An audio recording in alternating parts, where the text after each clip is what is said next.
जज साहब ये कह रहे हैं कि इस रियासत ने पाकिस्तान के अवाम, मोहसिन बेग एक आम आदमी है, कि इस रियासत ने पाकिस्तान के अवाम के घर जाके गुंडागर्दी करने की कोशिश की। SHO साहब ने कहा मैं 5 मिनट में लेकर आ रहा हूँ, वो उनको फ़ौरन ATA कोर्ट में ले गए यहाँ पर लाने की बजाय, और अपने एक प्रोटेक्शन के लिए उन्होंने वहाँ से रिमांड लिया। धमकियाँ दी जा रही हैं, जान से मारने की धमकियाँ दी जा रही हैं, और ये रिकॉर्ड पर चीज़ें मौजूद हैं। सब्सक्राइब करें और बेल दबाएं ताकि कोई खबर रह न जाए।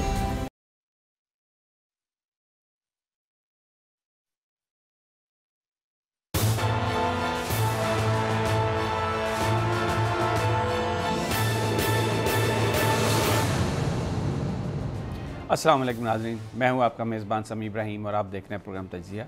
मेरे साथ हमारी को एंकर हैं अलीना इलियास, और आज ख़ुसूसी तौर पर हमारे जो मेहमान हैं वो एक तो अनवर रज़ा साहब हैं जो प्रेस क्लब के अभी नए सदर मुंतखब हुए हैं।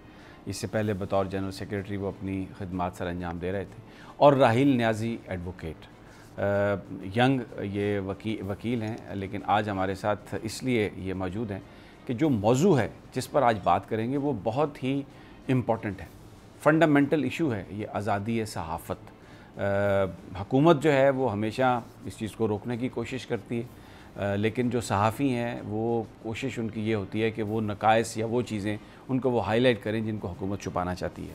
आज जो वाक़या हुआ इस्लामाबाद में, ऑनलाइन न्यूज़ एजेंसी के एडिटर और रोज़नामा जना के एडिटर मोहसिन बेग साहब, उनके घर एक रेड हुआ, बज़ाहिर मुबैना तौर पर, जिसको हुकूमत ये कहती है कि वो रेड था, लेकिन कौन लोग थे अभी तक पता नहीं चल सका, क्या उनके नाम थे अभी तक पता नहीं चल सका।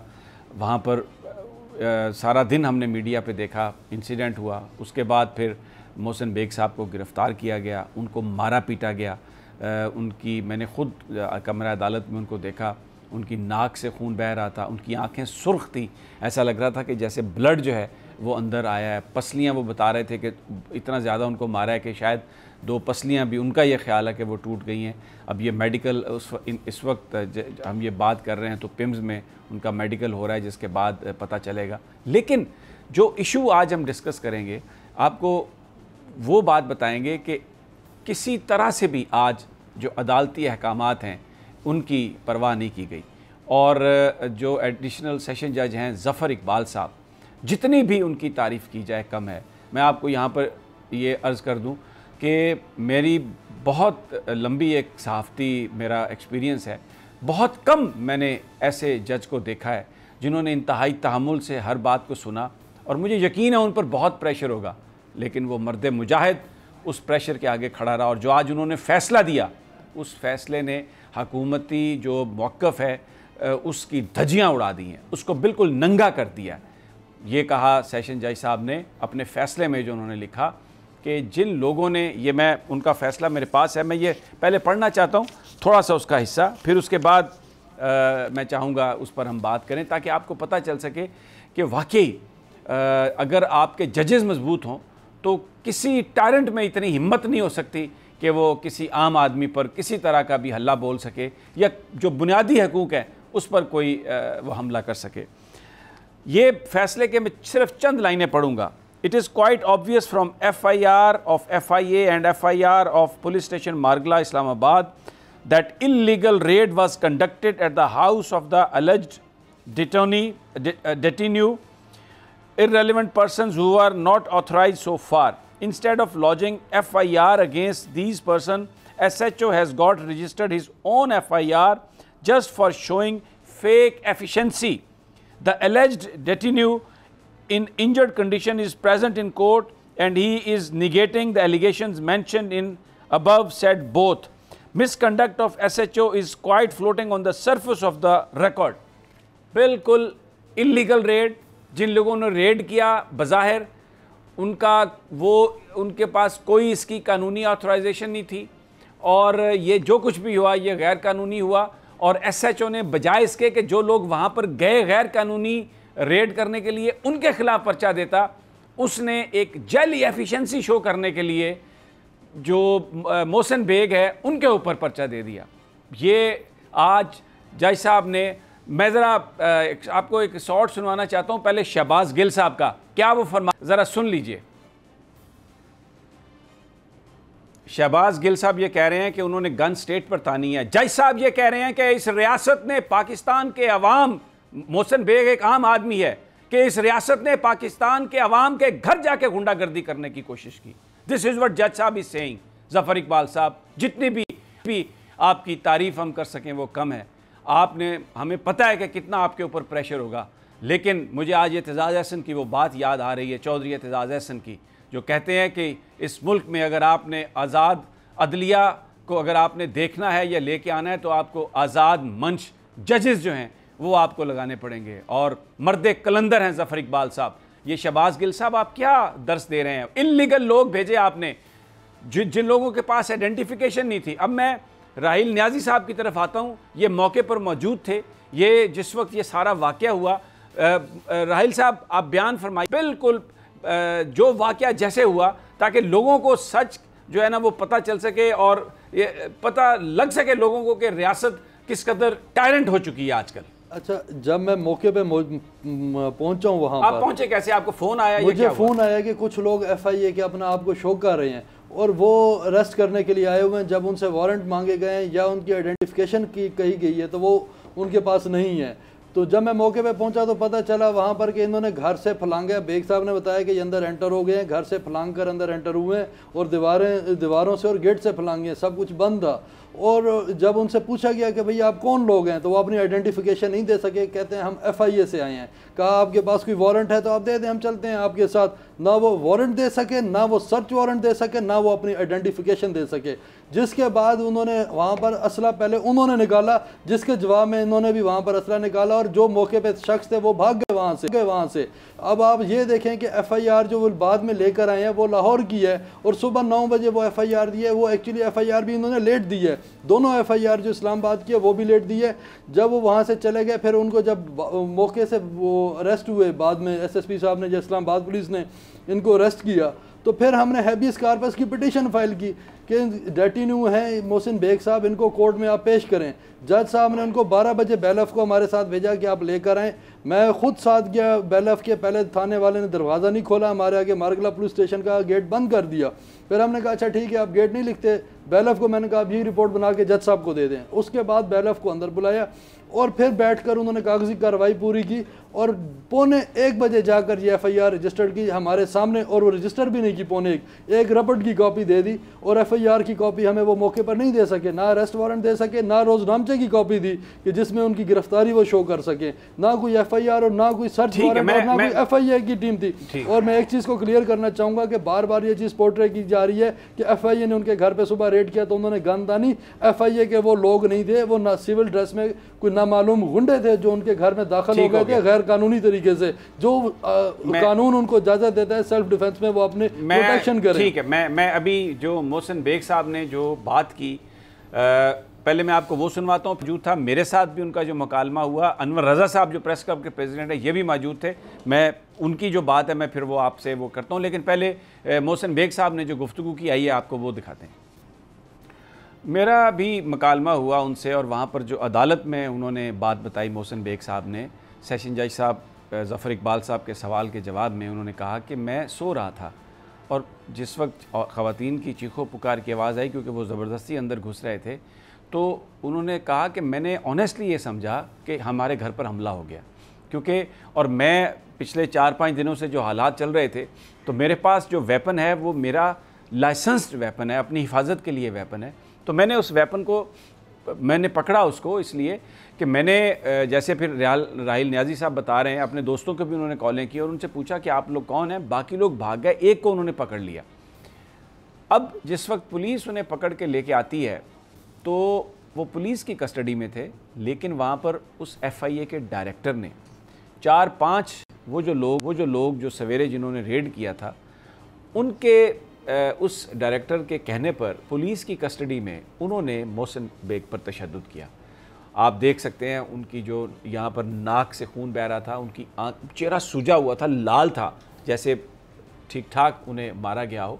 उन्होंने बताया कि उनके सीने पर टांगें बूट्स के साथ मारी गईं और बाकायदा उस डायरेक्टर ने बैठकर उनके ऊपर तशद्दुद करवाया और वो पुलिस की कस्टडी में थे, वो नहीं हो सकता था, लेकिन ज़ाहिर है वहाँ पर जो थाना था वो किसी के कहने पर एक्ट कर रहा था। ये दरख्वास्त लाहौर में दायर की गई और आज जज साहब ने कहा कि 9 बजे आपने FIR लाहौर में दर्ज की है, 9:30 बजे कौन सी पार्टी कैसे आई रेड करने के लिए, कुछ उसका हमें बता दें। FIA के जो लोग थे वो उन लोगों के नाम तक बताने से कासिर रहे, उन्हें किसी को नहीं पता था कि लाहौर से कौन सी पार्टी आई, कोई पार्टी थी नहीं, यहीं के कुछ लोग थे जिनको वो FIA का बना के उन्होंने पेश कर दिया।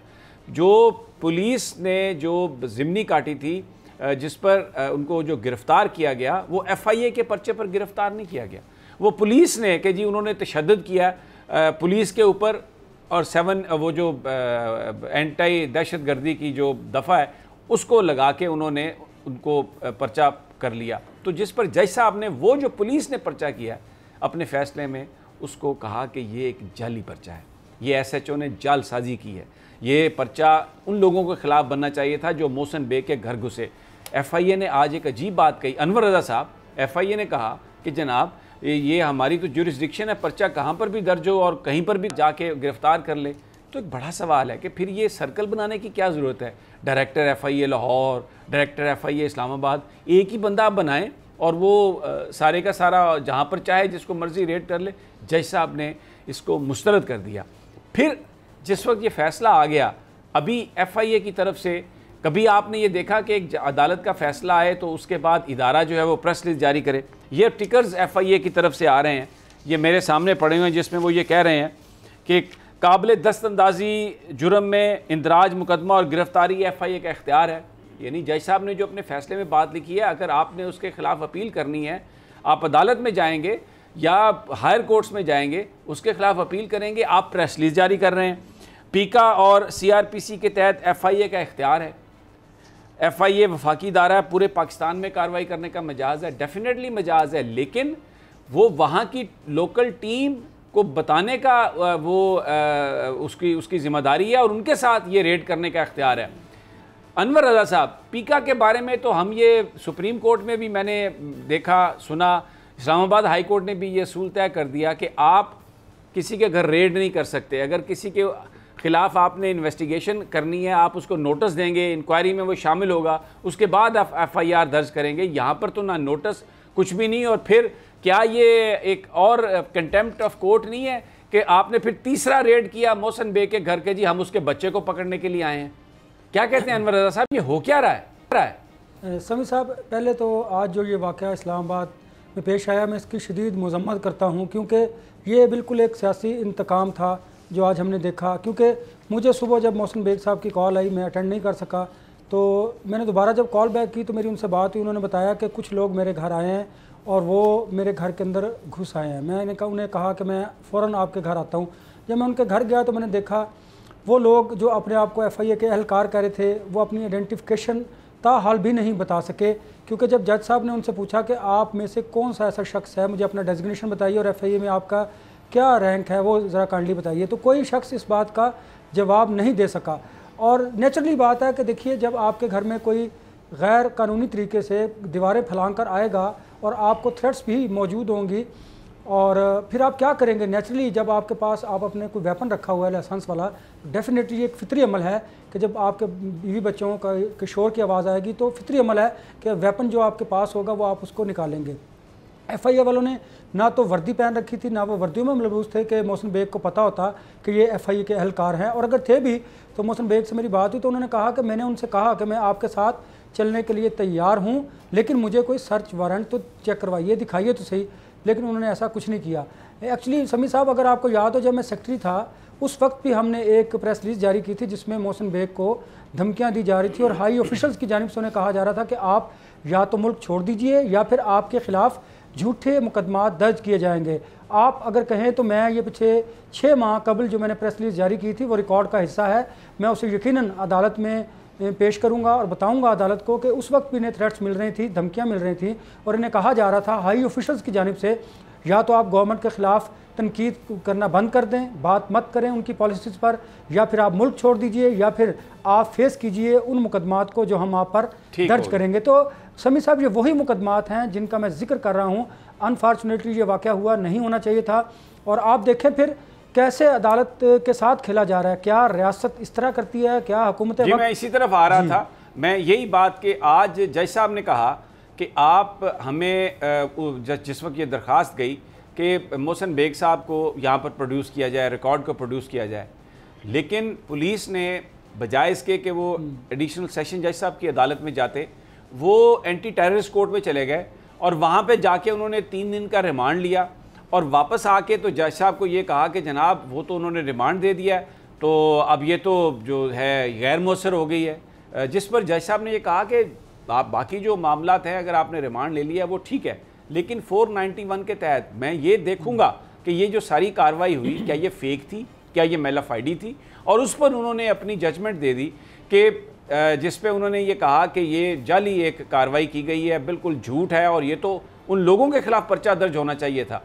राहिल नियाज़ी साहब, सवाल मेरा ये है कि जिस पर्चे में एंटी टेररिस्ट कोर्ट ने 3 दिन का रिमांड दिया है, वो तो सेशन जज जो है ना इस्लामाबाद के एडिशनल सेशन जज, वो ये कह रहे हैं कि ये जालसाजी पर मबनी पर्चा है, ये SHO ने जिनके खिलाफ पर्चा देना था उनके खिलाफ दिया नहीं और मोहसिन बेग के पर्चा दे दिया 780A लगा के, तो ये उसमें रिमांड है। अब इसका क्या कानूनी क्या आगे कैसे चलेगी ये बात? देखें, जब ये ATA कोर्ट में लेकर गए तो उन जज साहब के सामने ये चीज़ें मौजूद नहीं थी सारी, और ये सारा जो 491 CRPC की एप्लीकेशन थी और जो कोर्ट्स के ऑर्डर थे ये पुलिस ने नहीं दिखाए। आज जब बार बार पुलिस उनको कोर्ट कहती रही कि आप इनको लेकर आएँ बेग साहब को, तो वो लेकर नहीं है, बजाय इधर लाने के वो SHO साहब ने कहा मैं 5 मिनट में लेकर आ रहा हूँ, वो उनको फ़ौरन ATA कोर्ट में ले गए यहाँ पर लाने की बजाय, और अपने एक प्रोटेक्शन के लिए उन्होंने वहाँ से रिमांड लिया। अब जब नेक्स्ट डेट होगी हम कोर्ट में जाएंगे और इस्तदा करेंगे कि इनको रिलीज़ किया जाए, डिस्चार्ज किया जाए, ये फ़ैसला मौजूद है। ये सारा केस बदनीति में बनाया गया है और FIR मोहसिन बेग साहब के अगेंस्ट नहीं बल्कि उन गुंडों के ख़िलाफ़ होनी चाहिए थी जो सुबह उनके घर में दाखिल हुए थे और गैर कानूनी तरीके से दाखिल हुए थे। और आप देखेंगे कि आज वो सारा दिन अवॉइड करते रहे कोर्ट की प्रोसीडिंग को, कभी एक बहाना बनाकर वो चले जाते, कभी दूसरा बहाना बना के SHO साहब चले जाते, और आखिर में फिर जज साहब ने अपने डिसीजन में लिखा है कि IG साहब को डायरेक्शन इशू किया है कि आप SHO के ख़िलाफ़ एक्शन लें, इसने गैर कानूनी इकदाम किया है। और डेफिनेटली जब हम नेक्स्ट टाइम कोर्ट में जाएंगे, ATS कोर्ट में जाएंगे, ये डिसीजन उस कोर्ट में दिखाएंगे और अच्छा। जज साहब डेफिनेटली वो कोर्ट जो है इसके ऊपर एक्शन लेगी और इनके जो मेलाफाइडी है पुलिस को उसके ऊपर वो भी डिसीजन देंगे। अच्छा, ये एक और सवाल मेरा ये है कि अभी आप इंतज़ार करेंगे ATC की तारीख आएगी या बीच में आप कल हाई कोर्ट भी रिज्यू कर सकते हैं? क्योंकि आज हाई कोर्ट में भी पटिशन दायर करने की कोशिश की गई, क्योंकि उसकी वजह ये थी कि जो खबरें आ रही थी मोहसिन बेग पर उस वक्त तशद्दुद अंदर से हो रहा था, उनको हवालात में बंद कर दिया था, उसकी तस्वीर भी आई और जो लोग फिर बाद में बेग साहब ने इसकी तस्दीक भी की कि उन पर यह तशद्दुद कराया गया। तो अब हाई कोर्ट में भी जाया जा सकता है? एग्जैक्टली हाई कोर्ट में जाया जा सकता है और उसके लिए हम क्वेश्चमेंट फाइल करेंगे। जितने भी ये झूठे मुकदमात दायर कर रहे हैं ये सब मेलाफाइडी की बेस पर हैं और इनको प्रोटेक्शन दी जाए। स्टेट फंक्शनरीज जो है वो किसी के हाथों में खेल रही है, इस तरह से नहीं होना चाहिए। स्टेट का काम प्रोटेक्शन देना है, पुलिस का काम प्रोटेक्शन देना है, ना कि किसी का अलहकार बनना है। ये बात कायदे आज़म ने अपने बहुत शुरू में कही थी जब पाकिस्तान नया बना था कि कोई इलीगल बातें मानने के लिए रियासत के जो एहलकार हैं वो पाबंद नहीं है। तो जो गैर कानूनी अहकामात हैं अदालत उनको भी इंशाल्लाह सेटिस्फाइड कर देगी जैसे आज के फैसले में हुआ है। अच्छा, मेरा एक सवाल है आपसे, ये जो मामला है मुराद सईद साहब ने दरख्वास्त दी, टेलीविज़न पर एक गुफ्तगू हुई, उसके बाद ये साइबर क्राइम विंग का केस है कि वो आके घर से आपके कंप्यूटर उठा ले। भाई उन्होंने एक किताब का हवाला दे के एक बात कही, तो उस पर आप जो हद के इज़्ज़त का कानून है वो उस पर आप जाके अदालत में जा सकते हैं। ये साइबर क्राइम का कैसे केस बन गया? क्या वो कोई उनके खिलाफ कोई ट्रेंड चला रहे थे, फेक अकाउंट से कोई उनके खिलाफ चीज़ें कर रहे थे? उन्होंने तो सीधी सीधी एक बात की जो एक काबिल एतराज़ बात हो सकती है। मैं कहता हूं कि बहुत सारे लोग कहते हैं मोहसिन बेग साहब ने जो बात की उन्हें नहीं करनी चाहिए थी, हो सकता है वो ठीक हो, लेकिन उसके लिए तो हुकूमत के पास ये एक ऑप्शन थी, मुराद सईद के पास, वज़ीर आज़म साहब के पास, कि आप हद के इज़्ज़त का दावा दायर करें कि जनाब इन्होंने हमारी इज़्ज़त पर ये बात की है। ये साइबर क्राइम कहाँ से आ गया? देखिए, ना साइबर क्राइम बनता है ना हद की इज़्ज़त बनता है, क्योंकि उन्होंने अपने मुंह से एक अल्फाज भी ऐसा नहीं बोला जिससे किसी की इज़्ज़त को ठेस पहुंचती है। वो किसी फ़र्द को पॉइंट आउट कर रहे हैं कि आप फ़लाँ शख्स की किताब देखें, अदरवाइज उसके अलावा एक जुमला भी उनके मुंह से ऐसा नहीं निकला जो हद की इज़्ज़त हो। देखिए इस पर ना ही मैं फिर भी इस पे मार्जिन देता हूँ गवर्नमेंट को, अब मुराद सईद साहब को, कि अगर वो ये समझते हैं कि ये बात उन पर डायरेक्ट अटैक है तो हद के इज़्ज़त का दावा है ना। FIA को बीच में, ये तो ये है कि आप वजीर हैं, आपके पास ताकत है, तो आप अपने इख्तियारात का इस्तेमाल कर रहे हैं, लोगों के घरों में आप कूद रहे हैं और जाके आप उनको मार पीट रहे हैं, उन पर आप दहशतगर्दी का पर्चा कर रहे हैं। पुलिस को आपने अपना एक वेपन बना लिया, अपना एक ऑर्गन बना लिया, और वो भी इन ए सिटी लाइक इस्लामाबाद। जी हाँ, और वो भी F8 सेक्टर जो हमारा बहुत पोस्ट सेक्टर है, और बिल्कुल हमारी कोर्ट्स के बिल्कुल साथ इनका घर है, जो आधा किलोमीटर के भी फासले पर नहीं है। लेकिन क्योंकि वो कानूनी तरीके से उनके ऊपर किसी तरह का भी हद तक इज्जत का दावा नहीं कर सकते थे, जब तक वो लाइबल या सिलेंडर की डेफिनेशन में नहीं आते थे, जब तक वो अपने मुंह से कोई गलत अल्फाज ठीक हो गया। मुझे यहाँ पर एक ब्रेक लेनी है राहिल साहब, मुझे नहीं है क्योंकि मेरे पास वक्त कम है। मैं नाजरीन, मैंने आज बहुत कोशिश की कि मुझे ज़फ़र इकबाल साहब की तस्वीर कहीं से मिल जाए। मैं यकीन करें, मैं वो मैं चेहरा आपको दिखाना चाह रहा हूँ, और मैं ये कोशिश जारी रखूँगा। कल भी अगर मुझे ये तस्वीर मिल गई तो मैं चाहता हूँ कि आप ये चेहरा पहचानें। एक मर्द कलंदर है, आज किसी तरह का भी प्रेशर नहीं लिया उन्होंने। आज उनका जो, जैसे कहते हैं ना कि जजेस के फैसले बोलते हैं, मैंने आज मेरा उनसे मकालमा हुआ अदालत में, तो मैंने उनसे कहा कि हमें अदालतें ही इंसाफ दे सकती हैं, ये हुक्मरान तो हमें मारते पीटते हैं, इनसे हमें इंसाफ नहीं मिल सकता। बड़े तहम्मुल से उन्होंने हर बात सुनी, और उन्होंने ये कहा कि आप फिक्र न करें, ये मामला अब हमारे सामने आ गया है, हम इसको देख रहे हैं और कानून के मुताबिक फ़ैसला करेंगे। कल भी मुझे तस्वीर मिली तो मैं वो चलाऊँगा तस्वीर, वो चेहरा आपको याद रहे कि ये वो बहादुर लोग हैं जो पाकिस्तान की हमारी जो पूरी ये जो हमारी तकदीर को बदल सकते हैं। एक छोटा सा वक्फा, और जो आज का ये तारीखी जो फैसला है एडिशनल सेशन जज ज़फ़र इकबाल का, इस पर मज़ीद हम बात करेंगे। हमारे साथ ही रहिए।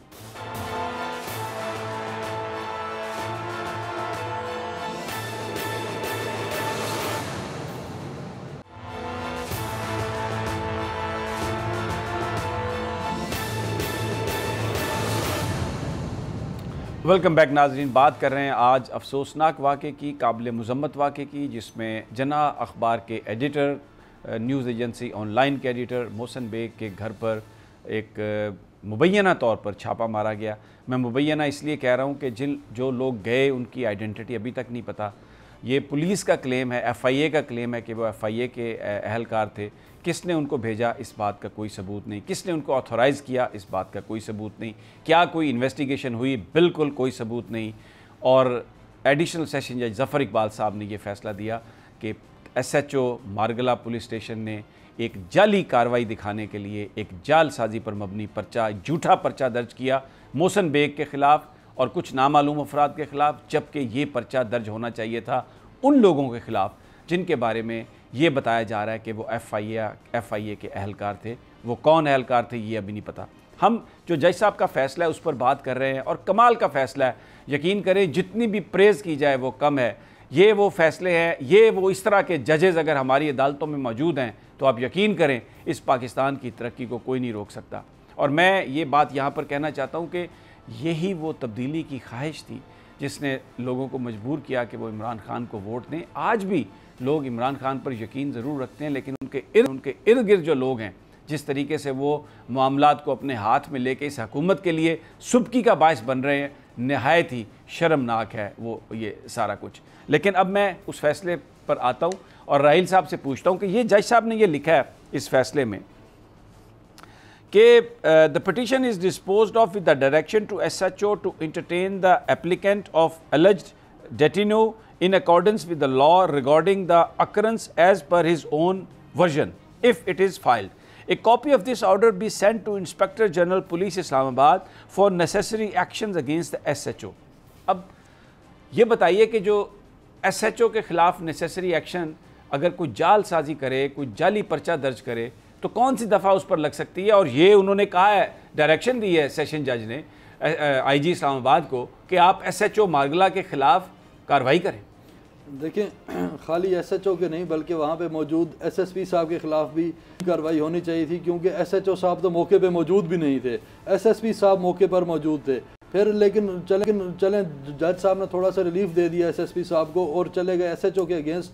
अब डेफिनेटली जो जज साहब ने फैसला दिए है, आपने पीछे पढ़ा है कि वो सारा रेड गैर कानूनी है, वो रेड नहीं है, वो गुंडों का हमला है, कोई लोग उनके घर में कूद पड़े हैं, उनके आइडेंटिफिकेशन नहीं है। 5 बजे तक कोर्ट बुलाती रही उनको कि FIA का वो कौन सा शख्स है जो उनके घर रेड करने गया है, अपनी आइडेंटिटी कोर्ट को शो करे, वो नहीं कर सके। तो डेफिनेटली SHO का काम था कि वो उनको प्रोटेक्शन देते और उन बंदों को अरेस्ट करते जो गैर कानूनी तौर पर उनके घर में एंटर हुए थे। यहाँ पर मैं आपको रोकता हूँ और ये चंद लाइनें मैं और फैसले की पढ़ना चाहता हूँ। It is crystal clear from peculiar facts that no raiding party departed from Lahore, and SHO is unable to produce any official of FIA of Lahore along with the relevant record till yet. He has produced record of his own case number, which is devoid of any police diary, statement of any person recorded under section 161 CRPC, and recovery memo of crime, आगे ये थोड़ा misprint है, allegedly fired by the accused party. Neither residents of the locality have been associated in the investigation of this case, nor any member of FIA has supported version of SHO till yet. The alleged detainee has not been arrested in the main case of FIA yet. ये तो सारे का सारा एक fraud पर मबनी मुकदमा है। जज साहब ने तो ये जजमेंट जो लिखी है, ये तो एक खुली FIR है इस्लामाबाद की पुलिस के खिलाफ, FIA के खिलाफ कुछ भी नहीं है। देखें 9 बजे सुबह FIR का वो टाइम आ रहा है as per the contents of the FIR, जबकि वो 9 बजे भी नहीं हुई। वो जब हमने हैबियस कॉर्पस की पिटीशन फाइल किया तो उसके बाद वो कहीं से FIR आई है। चलें मान लिया कि 9 बजे हो भी गई FIR, तो जो FIR में जिस साहब को इन्वेस्टिगेशन ट्रांसफ़र हुई है वो शख्स अभी तक लाहौर से 4 बजे तक कोर्ट में पहुंचा नहीं और कहा कि वो लाहौर में है, और ये चीज़ एडमिट हुई कि वो वहाँ से लाहौर की कोई टीम भी नहीं आई। ये कैसे पॉसिबल है कि 9 बजे लाहौर में FIR हो रही है और 9:30 उसकी टीम जहाँ पर पहुँच गई है, ये वहाँ पर कोई FIA की टीम मौजूद नहीं थी, वो कोई अननोन लोग थे और अपने आप को जैली तौर पर FIA के एहलकार बता रहे थे। अगर FIA की FIR हुई थी FIA में तो उसका एक लीगल प्रोसीजर है, वो वहाँ से आते, अरेस्ट वारंट लेते, यहाँ पर आते, इलाका मैजिस्ट्रेट के पास अपना इंदराज कराते, थाने में इंदराज कराते, फिर मुतलका FIA को बताते, लोकल पुलिस को साथ लेते और जाके तब रेड करते। वो डायरेक्टली रेड भी नहीं कर सकते थे FIA वाले, उसका एक प्रिंसिपल सेटल मौजूद है, लॉ में मौजूद है, और इसी बेसिस के ऊपर ये FIR क्रैश हो जाएगी। अच्छा अनवर रजा, हम ये देखते हैं कि ये मुख्तलिफ इदारे जो ताकतवर लोग हैं उनको बुलाते हैं, मतलब मरीम नवाज़ साहबा को आपको पता है बुलाया नैब ने, वो अपनी गाड़ियों में पत्थर ले गई, 7 वर्कर्स ले गई, उसके बाद उन्होंने वहाँ पर जो ठुकाई की उनकी, तो आप ये देखते हैं कि नैब वालों ने उनको बुलाना ही छोड़ दिया। मौलाना फजलुर रहमान को नोटिस दिया तो मौलाना फजलुर रहमान ने कहा कि मैं देखता हूँ नैब क्या है, उसके बाद वो मौलाना फजलुर रहमान को बुलाना ही छोड़ दिया। बिलावल भुट्टो को नोटिस दिया तो आसफ जरदारी साहब और वो जो पीपल्स पार्टी सारी आ गई यहाँ पर दफ्तर के सामने और पूरा भरपूर एक उन्होंने एहतजाज किया, झंडा नैब के दफ्तर के ऊपर पीपल्स पार्टी का लहरा दिया। उसके बाद बिलावल भुट्टो को बुलाना ही छोड़ दिया इन्होंने। ये जो ताकतवर लोग हैं इनको जब बुलाने की कोशिश करते हैं तो कोई नहीं आता। इसी तरह एक और ताकतवर हैं जनाब परवेज़ मुशर्रफ साहब, वो बैठे हैं, वो कहते हैं कि जनाब वो MLUs के जवाब ही नहीं आ रहे जी। ये नज़ला जो गिरता है आके ये हम गरीब सहाफ़ियों पे गिरता है, जो लोग जिनके हाथ में आईना है, जब हम हुक्मरानों को वो आईना दिखाते हैं जिसमें उनके अपना चेहरा उन्हें नज़र आता है, अगर वो गंदे काम कर रहे हैं, इस तरह के काम कर रहे हैं तो कहते उस आवाज़ को दबाने की कोशिश करते हैं। ये बड़ा संगीन मसला है। अभी आप प्रेस क्लब के नए प्रेसिडेंट इलेक्ट हुए हैं, मैं मतलब आज सहाफ़ी आए हुए थे लेकिन इतनी ज़्यादा तादाद में आना चाहिए था, ख़ास तौर पर जो हमारे कायदीन हैं उनको होना चाहिए था। ये किधर हम जा रहे हैं? ये हुकूमत है किसी को, मुझे तो ऐसा लग रहा है। बिल्कुल आपकी बात दुरुस्त है। एक तो सभी साहब आप इस पर गौर कीजिए, आपने इस केस के लीगल पहलुओं का तो जायज़ा लिया लेकिन आपने इसका जो रूट काज था उसकी तरफ शायद आप की निशानदेही नहीं किया आपने कि ये वाक़या पेश क्यों आया। मैंने आपको बताया कि ये एक पोलिटिकल एस्पेक्ट भी इसका देखिए कि आपकी बात ये बिल्कुल दुरुस्त है कि जब किसी बासर शख्स पर या पोलिटिकल पार्टी के हेड पर अगर कोई नैब नोटिस भेजता है तो फिर उसको खुद ब खुद उस नोटिस का जो हाल होता है वो आपके सामने है। दूसरा ये बात आपकी बिल्कुल दुरुस्त है कि ये हुकूमत ने टारगेट किया हुआ है कि जो जर्नलिस्ट भी उनके ख़िलाफ़ बात करेगा उसकी आर्म ट्विस्टिंग की जाएगी, उसको कानून के दायरे में लाया जाएगा और उसके साथ इलीगल एक्टिविटीज़ की जाएंगी, इवन उसको जान से मारने की धमकियाँ भी दी जाएंगी। आज आपने जो एक्ट देखा ये बिल्कुल गैर कानूनी था और जिस तरह कानून का मजाक आज मैंने उड़ता देखा, शायद इससे पहले मैंने कभी नहीं देखा कि जिस तरह ज़फ़र इकबाल साहब बारहा SHO को ये तंबीह करते रहे कि आप मोहसिन बेग साहब को अदालत में पेश कीजिए, लेकिन 12 बजे के बाद तक आपने देखा जब तक वो एंटी टेररिस्ट कोर्ट की जानिब नहीं गए और वहाँ से उन्हें रिलीफ नहीं मिला, उन्होंने अदालत में पेश नहीं किया। वो और सलाम है जज साहब को, वो बैठे रहे, अमला छुट्टी करके चला गया ऐसे ही और जज साहब बैठे रहे, उन्होंने कहा कि मैं बैठा हूँ और मैं यानी जितना हम अप्रिशिएट करें जज ज़फ़र इकबाल साहब को उतना कम है। आई जस्ट विश कि मुझे उनकी तस्वीर मिलती मैं और उस बहादुर शख्स की तस्वीर दिखाता, पूरी दुनिया को, पूरी कौम को बताता कि देखें ये वो लोग हैं इस्लामाबाद में, किसी प्रेशर की परवाह नहीं की उन्होंने, किसी दबाव की परवाह नहीं की, इतना कामली, इस कदर लाइट अंदाज में उन्होंने कहा कि नहीं ये चीज़ आप, और सवाल उनके, उन्होंने कहा ये बताइए कि ये 9 बजे आपने वहाँ पर FIR दर्ज की है और आज ये बताइए आपके पास है क्या, एक फ़ोटोकॉपी है सिर्फ, किसने इन्वेस्टिगेशन की, किसने ऑथोराइज किया, मुझे कुछ तो दें। उन्होंने कहा मैं नहीं छोड़ूंगा 491। तो जनाब आज जो ये जिस चीज़ की आप निशानदेही कर रहे हैं ये तो क्लियर कट केस है, एक वज़ीर की दरख्वास्त है और एक मोहसिन बेग साहब पिछले चंद दिनों से उनके टेलीविज़न प्रोग्राम के बाद जो कंट्रोवर्सी हुई, तो ये तो क्लियर कट एक चीज़ है कि अपने मुखालिफिन की बातों को नहीं बर्दाश्त करने वाली हुकूमत। बिल्कुल आपकी बात दुरुस्त है। आपने देखा कि जब राहील नियाज़ी साहब ने ये पिटिशन फाइल की ज़फ़र इकबाल साहब के पास कि मोहसिन बेग को हब्से बेजा में रखा है, तो उसके फ़ौरन बाद आपने देखा कि FIA की जो मुकदमा था वो भी सामने आ गया और उसके बाद फिर पुलिस का जो एक्ट था वो भी आप लोगों के सामने आ गया। आप ये देखिए कि ये एक्चुअली जिस वक्त ये भी जज साहब को समझ आ गई थी, जिस वक्त रेड हुआ कोई पर्चा नहीं था, कुछ नहीं था, ये तो डराने धमकाने के लिए, और हो सकता है जो मोहसिन बेग साहब कह रहे हैं वो मारने के लिए गए हों। अगर उनके पास गन ना होती, अगर वो फायर ना करते तो हो सकता है मोहसिन बेग को एलिमिनेट कर दिया जाता, क्योंकि अभी तक नहीं पता वो कौन लोग थे जो गए थे। अच्छा, आपने समी साहब देखा जब हम पुलिस स्टेशन के बाहर थे मारगला, आप भी मेरे साथ थे, तो आप यकीन जानिए अंदर 10 से 15 लोग FIA के वो थे जो बिल्कुल जिसके पंजाबी में कहते हैं हट्टे कट्टे। और आपको पता है हवालात में मोहसिन बेग को अकेले रखा गया। भाई मोहसिन बेग कोई दहशतगर्द था कि बाकी आपने जो कैदी थे उनको निकाल दिया वहाँ से, इसलिए अकेला रखा गया और कैमरों का रुख मोड़ दिया गया कि उन पर तशद्दुद करना था। और पुलिस की निगरानी में FIA के उन एहलकारों ने जो वहाँ पर थाने के अंदर मौजूद थे उन्होंने ज़दोकोब किया। और आपने देखा मोहसिन बेग की राइट या शायद लेफ्ट आंख थी जिससे उन्हें दिखाई भी नहीं, वो बता रहे थे कि मुझे अब नजर नहीं आ रहा है, बल्कि मैंने जब मुझे उन्होंने इधर उधर घूम के मेरी आवाज़ को देख के तो वो पहचाना और देन ही स्माइल्ड, लेकिन वाकई उन्हें नजर नहीं आ रहा था। वो FIA के भी लोग नहीं हैं जिन्होंने तशद्दुद किया है, वो कुछ सिविल लोग थे और वो उन्होंने नहीं अपनी आइडेंटिफिकेशन थाने में भी शो की कि वो FIA की है। मुझे ब्रेक पर जाना है राहिल साहब, मैं आता हूं तो आप प्लीज फिर बात कंप्लीट कर लीजिएगा। नाज़रीन एक छोटा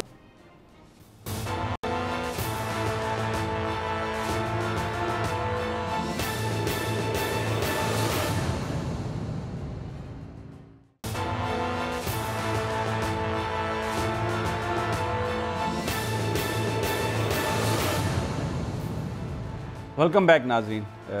बात हो रही है आज जो कुछ हुआ बड़ा अफसोसनाक, और मैं यहाँ पर ये बात ज़रूर करूँगा कि FIA भी हमारा अपना इदारा है, उसकी एक सेंटिटी है। जिस तरह वज़ीर-ए-आज़म साहब ने कहा था कि इदारों पर आवाम का एतमाद रिस्टोर करने की ज़रूरत है, ये कैसी कोशिश है रिस्टोर करने की कि जिस तरीके से दिन दहाड़े आप एक एडिटर के घर घुस गए हैं, अननोन लोगों को लेके आप घर घुस गए हैं, और फिर यानी ये जज साहब ये लिख रहे हैं, मैं वो फ़ैसला, अब ये इदारों का कॉन्फिडेंस ऐसे रिस्टोर किया जाता है। जज साहब ने ये फैसले में लिखा है, it is highly unbelievable that said FIR was lodged at 9 AM। अब अंदाज़ा करें 9 AM, investigation team departed from police station at 9:30 AM, whereas alleged occurrences was narrated by SHO in FIR of his house took place at 10:30 AM। कभी ऐसा हुआ? यानी ये आप इदारों का कॉन्फिडेंस रिस्टोर करने की कोशिश कर रहे हैं। आप क्यों अपने हमारे वो इदारे जिनके ज़िम्मे ये काम है, और उसमें यकीनन बहुत सारे ऑनेस्ट ऑफिसर्स भी होंगे, लेकिन आप उनको इस तरह से इस्तेमाल कर रहे हैं। वफाकी वज़रा दरख्वास्तें दे रहे हैं, रहते यहाँ पर हैं, दरख्वास्त लाहौर में दे रहे हैं, फिर FIA कह रही है कि हमें पूरी जुरिस्डिक्शन है, जहाँ मर्ज़ी हम एक्शन कर लें, लोकल टीम से भी बात करने की ज़रूरत नहीं है। जज का फ़ैसला आता है तो उसके जवाब में प्रेस रिलीज़ जारी कर रहे हैं। ये बिल्कुल एक पॉलिटिकल पार्टी की तरह। अब ये ज़ाहिर है ये फ़ैसले FIA के हुकाम नहीं कर रहे हैं, उनके ऊपर दबाव है, उनके ऊपर वज़ीर हैं, वज़ीर दाखिला साहब शेख रशीद साहब बड़ी मरंज शख्सियत हैं, हमारे दोस्तों में से भी हैं, लेकिन क्या हो रहा है आपकी इदारे में FIA के अंदर क्या हो रहा है? इंतहाई अफसोसनाक। राहिल नियाज़ी साहब आप कुछ बात कर रहे थे, लेकिन जिस वक्त हमने ब्रेक ली आप अपनी बात कंप्लीट कर लें। जी देखें, एक चीज़ पोर्ट्रे की जा रही है कि उन्होंने गन किसी रियासती इदारे पे तानी है, ऐसा हरगिज़ नहीं है। वो उन्होंने पकड़ा था जो अननोन लोग थे सुबह जो आए थे, और फिर पुलिस को हमने कॉल करके बुलाया 15 पे। अच्छा हाँ, ये आप ये ज़रा बता दें आप, ये मोहसिन बेग साहब ने भी कहा कि पुलिस को हमने कॉल किया, वो हुआ क्या? वो हुआ ये था कि वो अननोन लोग हमने पकड़ लिए, एक बंदा पकड़ लिया और एक भागा वहाँ से। अगर वो FIA का था तो वो वहाँ से भागा क्यों? और एक खातून थी, वो गाड़ी के अंदर बैठी रही, बाहर नहीं आई, वो भाग के गाड़ी में चली गई बाद में। फिर उसके बाद हमने 15 पे कॉल की कि जिस तरह कोई अननोन लोग आ गए हैं हमारे घर में, हमें अपने आप का FIA का कह रहे हैं और इस तरह से अरेस्ट कर रहे हैं, ये कौन लोग हैं, आप आएँ और हमें तहफ़्फ़ुज़ फराहम करें। वो जब वहाँ पर आए हैं, बजाय तो उन्होंने भी आप पर तशद्दुद शुरू कर दिया? नहीं, तशद्दुद नहीं किया। SSP साहब आए हैं, उन्होंने जब खुद मौके पर आए हैं, और DSP साहब आए हैं, उन्होंने कहा जी इस तरह से है। हमने बताया कि ये वाक़या हुआ है और ये अनलोग लोग कुछ हमारे घर में आ गए हैं। थोड़ी देर के बाद वो बाहर गए हैं, फिर दोबारा घर के अंदर आए हैं, कहते हैं आपको हमारे साथ चलना होगा। हमने कहा बिल्कुल चलने के लिए तैयार हैं, अगर FIA की भी टीम है तो हाँ, जेन्युइन टीम है तो हम उनके साथ भी चलने के लिए तैयार हैं। आप काइंडली अरेस्ट वारंट हमें दिखा दें, गिरफ्तार करें, हम चल रहे हैं साथ। उन्होंने कहा अच्छा मैं वारंट लेकर आता हूँ। वो वारंट लेने के लिए बाहर गए हैं और उन सिविल ड्रेस वालों को कहा कि आप अंदर जाकर धावा बोल दें इन पर। मैं वहाँ पर बैठा एप्लीकेशन लिख रहा था उनको देने के लिए कि ये किस तरह से कोई अननोन लोग आए, आप FIR इनके अगेंस्ट रजिस्टर्ड करें, जिसका जिक्र जज साहब ने अपने फैसले में भी लिखा है। इसी दौरान कुछ वो अननोन लोग आए, उन्होंने अंदर धाबा बोला और मार कुटाई शुरू कर दी और उनके बेटे से मोबाइल छीना, मोबाइल छीन कर नीचे। अच्छा, उनके बेटे के कुछ वेयर अबाउट्स, क्योंकि वो बीमार भी है और पुलिस बज़ाहिर तो रेड कर रही है, लेकिन वो कहाँ है? वो पुलिस ने नामालूम मुकाम पर पहुंचा दिया होगा। हमें कभी इम्प्रीहेंशन है कि वो भी पुलिस की कस्टडी में है, जिसको पुलिस जाहिर नहीं कर रही है, और अभी तक उसके वेयर अबाउट्स हमें मालूम नहीं है कि वो कहाँ पर हैं। बहरहाल उसके बाद वो रेड कर किस तरह लेकर गए हैं। फिर हमने जब 491 की ये एप्लीकेशन दी है, ये सब की सब FIRs मेलाफाइड की बेस पर हुई हैं। ये गैर कानूनी है, क्योंकि पटिशन अगर ना जाती तो ये FIR भी नहीं होनी थी। उन्होंने अपनी स्किन सेव करने के लिए दिया गया है, और मैं कभी उम्मीद करता हूँ कि ये हाई कोर्ट इसको क्वेश कर देगी और ये मुकदमात सस्टेन नहीं कर पाएंगे, और ये मेलाफाइड की बेस पर है सब कुछ। अनवर रज़ा, ये तो एक ऐसा मामला है जिस तरीके की तरफ चीज़ें, क्योंकि आज मैं शहबाज गिल साहब को सुन रहा था, वो तो कह रहे थे कि ये तो बड़ा हम जवाब देंगे, ये रियासत की तरफ बंदूक तानी है और ये इस तरह से हुआ है। और जो कंट्रोवर्सी चल रही है उसमें उनके पास ऑप्शन थी हद के इज़्ज़त की और दूसरी चीज़ों की, लेकिन ये तो वो तो मुखालिफिन का मुंह बंद करना चाहते हैं। देखिए समी साहब, आपको समझ आ जानी चाहिए शहबाज गिल साहब के इस तरह से। आप देखिए कि अगर मोहसिन बेग ने कोई बात की, उन पर मुकदमा दर्ज हो गया, फाइन, पुलिस की हिरासत में। हाँ, अब बाद में मुझे बताइए FIA 2 मरतबा उनके घर जाके क्या रिकवर करना चाहती है? उनके घर जा रही है, उनकी ख़वातीन को हरास कर रही है, वहाँ पे फिर वही हंगामा बर्पा किया हुआ है, गली दोनों तरफ से 3 दफ़ा रेड हुआ, शाम को तीसरा रेड हुआ। जी, तीसरा रेड था। तो मुझे बताइए अब उससे रिकवरी क्या की जा रही है? क्या वो दहशतगर्द हैं? वो इस मुल्क के बाशिंदे नहीं हैं? वो इस मुल्क के शहरी नहीं हैं? आप देखिए कि ये पॉलिटिकल मामला है, ये बहुत पहले से चलता आ रहा था, और बेग साहब को पहले से धमकियां दी जा रही थी और उन पर ये मुकदमा दर्ज करने की बात पहले से की जा रही थी। अच्छा राहिल साहब, आप भी बता रहे थे कि शायद पहले भी धमकियां दी गई हैं और आप नैब में 2 दफ़ा पेश नहीं हुए, उनकी जान को भी खतरा रहा। जी हाँ, वो हमने एप्लीकेशन दी, एक फेक फ्रिवलस सा एक रेफरेंस है, उसमें इनको बुलाया गया था, तो हमने एप्लीकेशन दी एग्जामिशन की कि इनको धमकियाँ मिल रही हैं, और वो रिकॉर्ड पर मौजूद है कोर्ट के कि इनको धमकियाँ मिल रही हैं, इस वजह से ये वहाँ पर अपीयर नहीं हुए हैं। तो वो डेफिनेटली चीज़ है और ऑन रिकॉर्ड है सारी चीज़ें जो धमकियाँ उनको मिली। जी अनवर साहब, ये ऑन कैमरा भी बात है। बेग साहब ने खुद एक टॉक शो में ये बात कही थी कि उन्हें मुल्क छोड़ने की धमकियाँ दी जा रही हैं, जान से मारने की धमकियाँ दी जा रही हैं, और ये रिकॉर्ड पर चीज़ें मौजूद हैं। मैं कहता हूँ कि अगर हुकूमत के ख़िलाफ़ तनकीद करना इतना बड़ा जुर्म है तो फिर ये मुल्क रहने के काबिल नहीं है। यहाँ पर फिर आइन और कानून की बात आप किस तरह करते हैं? क्या रियासत मदीना में अगर कोई आपके ख़िलाफ़ बात करता है, लेट्स सपोज आप एक लम्हे के लिए ये महसूस कीजिए कि वो बात गलत भी हो सकती है, आप इदारे मौजूद हैं, कैमरा मौजूद है, जिस तरह आपने न्यूज़1 TV की आर्म ट्विस्टिंग की और उसको बंद करवा दिया, इस तरह आप बेग साहब पर बिल्कुल पिछले नंबरों पे डलवा दिया। किस कदर ये अफसोसनाक बात है। ये कोई किसी जमहूरी हुकूमत का काम है? मैं कहता हूँ बात गलत होगी, मैं कहता हूँ कि बिल्कुल नहीं होनी चाहिए थी ये बात, लेकिन उसका ये तरीका है कि आप उसको कहें कि जनाब पिछले नंबरों पे डाल दें और उसको सारा चेंज कर दें। कितने सैकड़ों लोग काम कर रहे हैं उस इदारे में, आपको शिकायत है, आपके पास फोरम मौजूद है, आप कोर्ट में जाएं, उनको फाइन होगा, उसको सजा जजा होगी। ये क्या बात है कि आप इदारे बंद कर दो, सहाफ़ियों के घर पे आप रेड करो, मारो पीटो, और फिर सोशल मीडिया पे इंतहाई आप एक गलीज़ कैंपेन चलाते हैं। आपने जो इस वक्त तहरीक इंसाफ का सोशल मीडिया मैं देखता हूँ कोई भी आप बात कर लें, वो किस तरीके से आगे आपको मुगल वो और सारी जो गुफ्तगू करते हैं, क्या ये जो पॉलिटिकल पार्टीज़ हैं क्या उनका कल्चर ये होता है? आप बिल्कुल बजा फरमा रहे हैं। देखिए, कोई भी शख्स जब गवर्नमेंट के ख़िलाफ़ कोई बात करता है तो हुकूमत उसको रिस्पॉन्ड करती है। हुकूमत के जो वज़रा हैं, जो मुशीर हैं, वो उसे रिस्पॉन्ड करते हैं। क्या हुकूमत वक्त का यही काम रह गया कि अगर उनके ख़िलाफ़ कोई बात करे, तनकीद करे, तो आप उसे रिस्पॉन्ड करें? आपको अपनी पॉलिसीज़ की वजह से अपनी कारकर्दगी को बेहतर बनाने की ज़रूरत है, ना कि आप हर वो शख्स जो आपके ख़िलाफ़ बात करता है, इस मुल्क की बेहतरी के लिए बात करता है, आप उसके ख़िलाफ़ बातें करना शुरू कर देते हैं। आप रियासती इदारों को उसके ख़िलाफ़ इस्तेमाल करना शुरू करते हैं। ये बदतरीन मिसाल थी आज जो मोहसिन बेग के ख़िलाफ़ इदारों को इस्तेमाल किया गया, और इसकी बिल्कुल हम शदीद मजम्मत करते हैं। और मैं समी साहब आपको बताऊँ कि हम इस मामले को इस तरह नहीं छोड़ेंगे, क्योंकि ये ट्रेंड सेट किया जा रहा है कि किसी एक शख्स को दबाया जाए और ताकि मीडिया की आज़ादी को इस तरह सल्ब किया जाए। हम इसके खिलाफ आइन और कानून का दरवाज़ा भी खटखटाएंगे, और जो आइन पाकिस्तान ने हमें हक दिया है एहतजाज का, वो भी ज़रूर करेंगे। अच्छा अलीना, सारी बात आपने सुनी, डोंट यू थिंक कि वज़ीर-ए-आज़म शुड एटलीस्ट आस्क कि यार ये क्या कर रहे हैं आप लोग? समी साहब, मसला ये है कि जो बेग साहब है ना, जिसकी तरफ इशारा किया है अनवर रज़ा साहब ने भी, कि 6 महीने पहले से उन्हें थ्रेट्स वगैरह आ रहे थे और कॉल्स वगैरह आ रही थी। रिसेंटली उन्होंने एक इंटरव्यू दिया और उस इंटरव्यू में उन्होंने बहुत खुलकर बातें की हैं। अब जब वो इस तरह खुलकर सच की बात करेंगे तो डेफिनेटली उनके साथ ये होना था, और उनको इस चीज़ का अंदाज़ा था, जिसकी तरफ इन्होंने भी इशारा किया कि नैब के जो केसेस थे उनमें से इस वजह से वो नहीं आए सामने। मैं यहाँ पर मैं फिर एक बात कहूँगा, मैं इसको सच या झूठ मैं नहीं कहता। बेग साहब ने एक रेहाम खान की किताब का हवाला दिया। अच्छा जी, बहुत सारे लोग कहते हैं कि नहीं होना चाहिए था हवाला, उसका कंटेंट भी नहीं पढ़ा। जो मुराद सईद साहब बात कर रहे हैं वो ये कह रहे हैं कि सोशल मीडिया पे कैंपेन की जा रही है बाकायदा, शायद इस वजह से वो FIA साइबर क्राइम गए हैं।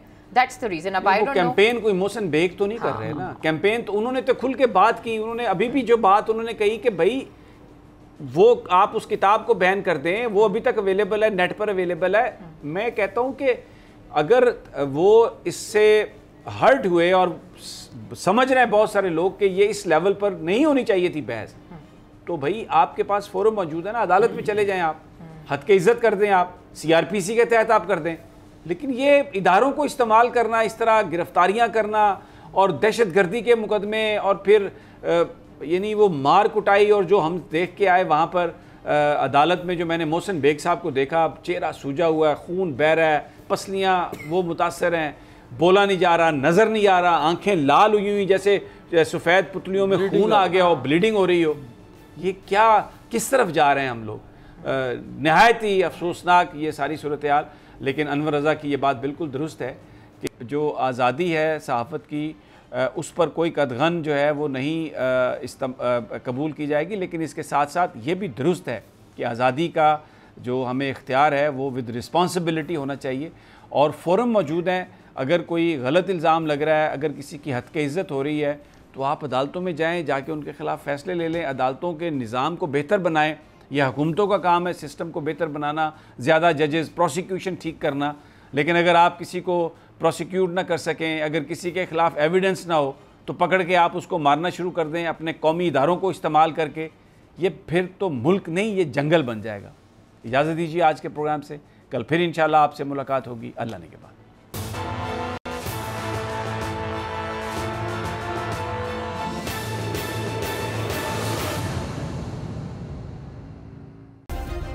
सब्सक्राइब करें और बेल दबाएं ताकि कोई खबर रह न जाए।